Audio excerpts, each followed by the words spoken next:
Punjab assembly کا تعارفی اجلاس و حلف برداری کی تقریب شروع ہوئی تو اراکین پنجاب اسمبلی وہی روایتی سیاست پر اتر آئے۔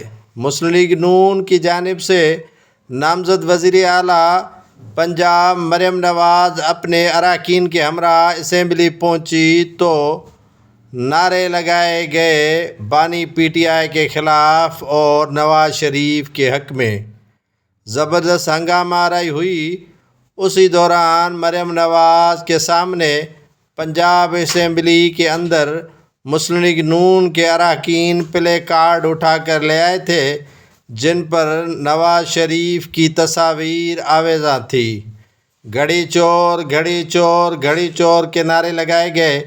مریم نواز جیسے ہی پنجاب اسمبلی کے حلف برداری کی تقریب میں پہنچی تو مسلم لیگ نون سے تعلق رکھنے والے اراکین نواز شریف کے تصاویر کے پورٹریٹ لے کر اسمبلی پہنچے اور بانی پی ٹی آئی کے خلاف شدید نعرے بازی کی۔